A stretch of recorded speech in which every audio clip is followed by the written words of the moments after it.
Hello, I'm Russ Williams, and this is the training video for the strategy iCharge. So let's look a little closer at the iCharge strategy. Again, the whole idea behind iCharge is to teach students to identify trends and patterns through historical developments or historical events through what has often been referred to as a semantic analysis chart. Here's how I break that down. Here's how I wrap my mind around this idea. Um, so here's the purpose. It's objective analysis. All right? We want to let the evidence speak for itself. So whatever you want the students to study, to read and to study, to analyze. Again, this can be a primary source. This could be several primary sources. This could be a secondary source. It could be an article. It could be textbook pages. You could even show a video clip for this if you wanted to. So you want the students to approach the informational source from an objective standpoint, to just totally let the evidence speak for itself. All right? Let's begin with the end goal in mind. Ultimately, we want students to be able to construct a claim, an argument.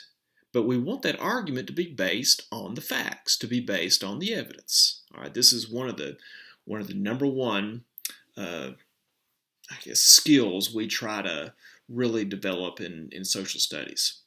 Okay, so if we begin with the end goal in mind of making a historical claim or having the students, constructing their own claim, they need to be able to recognize the major trends or the patterns.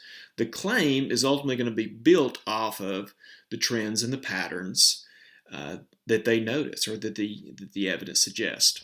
What I really like about the iCharge strategy is that it allows the students to really be social scientists. Now, the objective part of this is where the chart really comes in. All right? This strategy is really designed to be more scientific. Again, this is something we borrow from our friends in science, where we're going to let the results speak for themselves. We're going to do our best to agree upon a standard criteria, and we're going to measure the items, the topics, okay, by the same criteria. So through the scientific approach, we're really forcing the students to leave their bias at the door. Their personal preferences, whatever they may be, they've got to leave them at the door, and they've got to let the evidence and the chart speak as basically as almost like their scientific data, their collection of findings, only we're using history, obviously. So our historical data ultimately will generate, or will demonstrate, I should say, the patterns, the trends, and ultimately create or allow the students to create a claim, or maybe a few claims. So it's a really good strategy if you want to compare items or topics that are obviously worthy of comparison, but worthy of debate. All right, when we can't exactly pinpoint an exact absolute answer, and it really requires a lot of fact finding and digging of historical evidence. Again, the key to making this objective is that we have to agree upon the criteria that's going to best measure the goal or the objective of the assignment. All right, and I'm going to break that down for you. Here's a fun example, and I would strongly recommend when you're first introducing iCharge, have some fun with it. This strategy really lends itself to allowing the students to ultimately decide, the greatest of this or that. Again, the greatest athlete of all time, the greatest sports figure of all time, the greatest musician of all time. If you want to kind of keep it historical, the greatest, decade of all time. Whatever you want to come up with, greatest invention, the greatest leader, the greatest reformer, however you want to look at this. So I would introduce it at the beginning of the year with something fun. Here's one idea. You can do the greatest movie of all time. So that would be your topic. So using the template here provided, you would just give the students the topic. We're going to try to find the greatest movie of all time. And I just entered some of the most popular, obviously some of the highest grossing films of all time, and I threw one in from obviously almost we're getting close now, almost 100 years ago, Gone with the Wind. So you look at Avengers Endgame, all right, and something very relevant to the students and all of us as well. So I don't know what the most current and up to date, but when I looked at this, it was somewhere around 2.8 billion is the data that I gathered. All right, so I want to show you how you can approach this a couple of different ways. The most simple way, and students love this way because they don't have to write much, is just simply pluses and minuses. As you see down here, if the item possesses that trait, you put a plus. Thus, the charge, and iCharge. If they ever ask, why is this called iCharge? Well, the pluses and minuses, it looks like charge, okay, positive and negative charges, all right? So if you provide a trait here like earnings, well, it's difficult if that's all you put to know, okay, is that a plus? Is that a minus? So you have to maybe establish what the threshold is, okay? So here, if you decide, well, it has to be billions. Did this film earn in the billions? Yes or no? And if it's yes, you put a plus. If it did not earn in the billions, obviously we get to Gone with the Wind, and we put a negative over there, all right? However, you might want to try to make things fair for the classics like Gone with the Wind and say, well, do we want to adjust with inflationary trends? Do we basically, if Gone with the Wind was released and after we've, in the modern day, given what it made back in, the 1930s and into the 40s, and giving the amount that it's grossed, if we adjusted for inflation over the decades, because like we said, we're almost dealing with something that we're getting close, almost 90 years, it would be in the billions itself if we adjusted for inflation. So if we want to adjust for inflation, maybe you give Gone with the Wind a positive, all right? You might also, though, want the students, in a case like this, to enter something specific, some specific data. Because what we sometimes see when we do these charts, we get some ties. We'll see, for instance, let's just say Avengers and Avatar. Let's say that they all end up, or both of them end up with 5 pluses. Okay, well, how do we separate? What's the tiebreaker? So you might want to have at least one of these rows of traits, something that requires actual data, so that you say, well, Avengers earned a little more than Avatar, so I guess if there's a tie, Avengers wins as the greatest movie of all time. But that allows us to focus again on the criteria, on choosing the traits.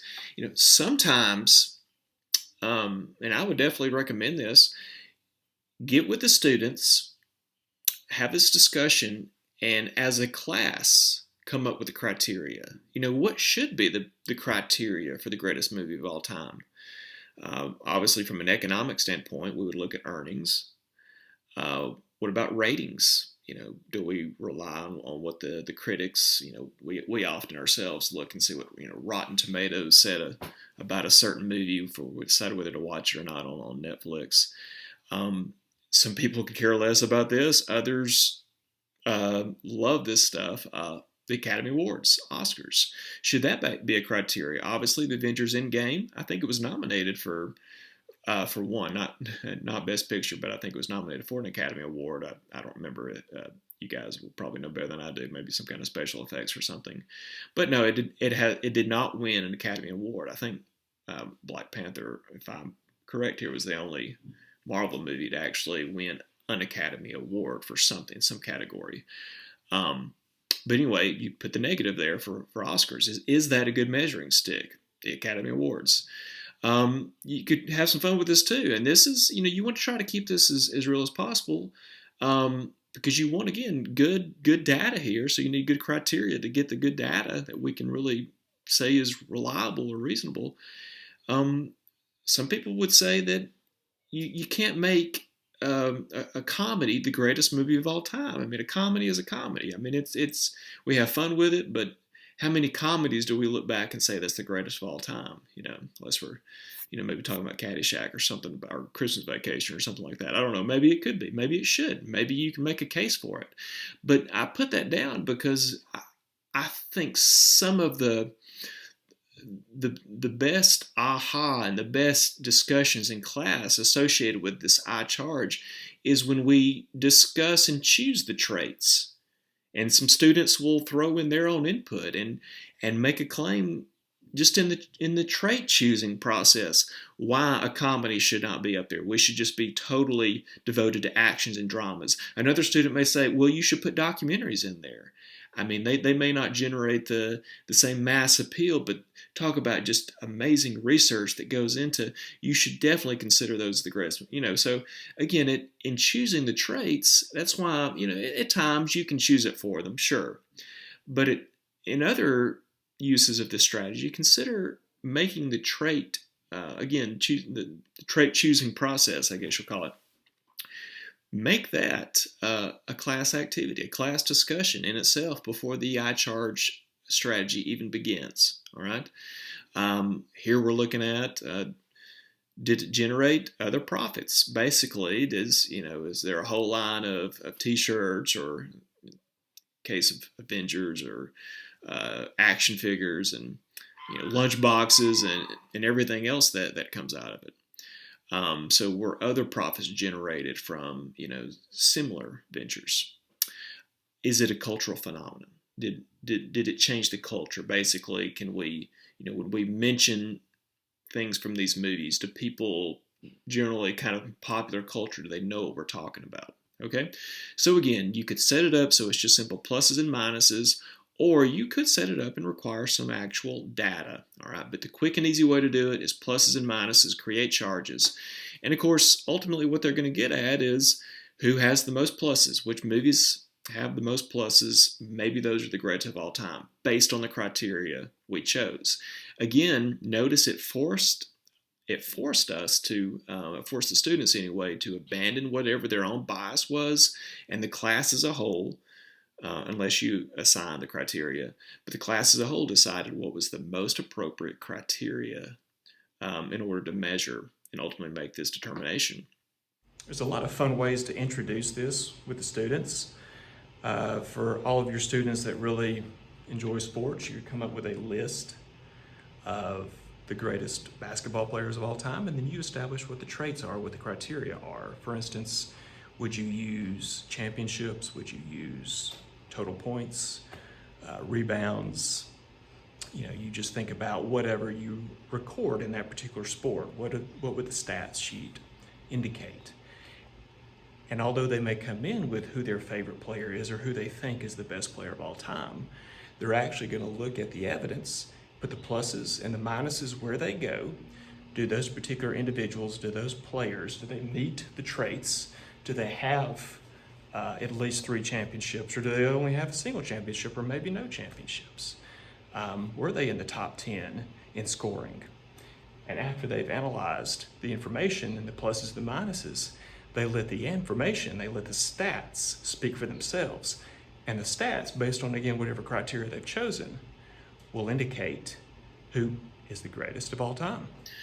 So from there, let's look at an example that you might see in one of your history classes. This comes from one of the Cold War units. I believe it's in the 6th grade US 2 material. So what we see with this particular strategy, in this case, the source has been given to the students. So they're going to do the research by using this government archives website. And ultimately, they're trying to decide who's responsible for the Cold War. So that would go up here. You would at the top say who's responsible for the Cold War, who's at fault, who's to blame for the Cold War. The criteria I think the teacher went ahead and chose, and some of these are difficult to measure, but again, we're looking at the Cold War, so fear was a factor in determining or in intensifying the Cold War, animosity and tensions. So the traits that were chosen here for the students to consider is who generated fear, who or what, was responsible for generating distrust, secrets, aggression, expansion, and propaganda. And of course, as they do the research using this website, they'll put the pluses and minuses here. They've decided to compare Stalin, Truman, the United States as a whole, the Soviet Union as a whole, or possibly some other source. Do they anything other than those mentioned? Are they responsible for the escalation of the Cold War? So they would do the research, they do the pluses and minuses, and now let me show you the second page of the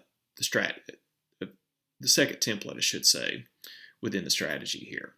It's kind of like a culminating template. So after they do the chart, again, just looking at the chart, the students should decide or the students should ultimately decipher, I should say, where the evidence is leading them. Okay? What trends and what patterns do I see? By simply looking at my pluses and minuses, what are the trends, what are the patterns, and ultimately, what's going to be the overall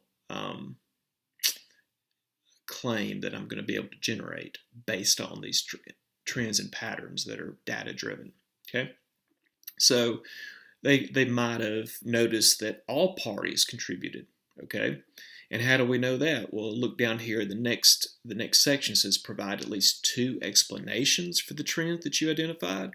Well, if you think that all parties contributed, you're going to say at least that all had at least 5 of the 6 criteria measured, so that we measured these 6 criteria, and everyone that we compared had at least 5. The propaganda, the fear, the distrust. Okay, that at least 5 of the 6, all parties were responsible.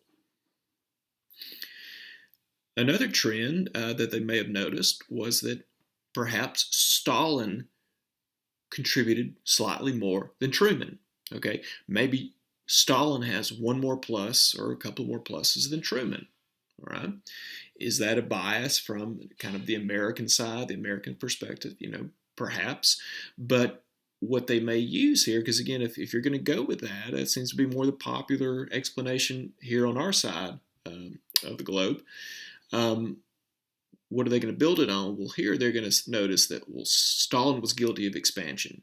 Okay, maybe they're going to, in their research, maybe they discovered that the Soviet expansion into Eastern Europe that was supposed to be liberation, by not allowing the free elections in Eastern Europe, by basically occupying and making those Eastern European nations part of this buffer that Stalin wanted to make it part of the communist bloc, so to speak, eventually the Warsaw Pact, that Stalin was guilty of expansion. Of course, you could open that for debate. The Americans, and through money, through the Truman Doctrine, Marshall Plan, did we kind of expand at least our I guess you would say our leverage, our influence into other parts of the world, maybe not as directly as the Soviets did. That's up for debate, but I think the students will definitely walk away based on what they're looking at, that you can say that there is Soviet expansion here under Stalin. So maybe that's all they needed to separate the two. And then ultimately, they'll get a claim. It could be this: although all parties contributed to the Cold War buildup, Stalin's territorial expansion in Eastern Europe was the most significant cause of the Cold War. There's enough substance in that claim. You also have somewhat of a complex statement, because anytime we can begin a sentence with, or a claim or a thesis with, although, while, in spite of, whereas a transition statement, so that we know that, okay, we've got all parties sharing some blame here. However, we think ultimately Stalin's territorial expansion really kind of, the needle kind of slides a little bit over and identifies Stalin as the ultimate cause. So that's iCharge, and again, you can have some fun with it, like with the movies. This is also a good way to, I mentioned the example earlier, deciding what kind of car you're gonna ultimately purchase based on good criteria.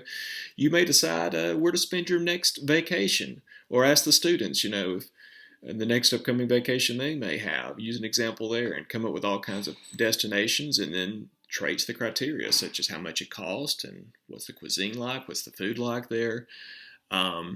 Do you have to fly there? Is it a beach location? You can come up with all kinds of traits for students, and see which of those meets the expectation, or connects to the trait. But again, scientific data collecting, as objective as possible. Have fun coming up with the criteria, but try to come up with criteria that's going to be legitimate. All right, and then ultimately let the students, pluses and minuses, positive and negative, let the evidence speak for itself. And that's the ultimate goal of iCharge is to do that, and allow the students then to figure out what the trends, what the patterns are, and how to generate a claim based on the trends and the patterns from the data.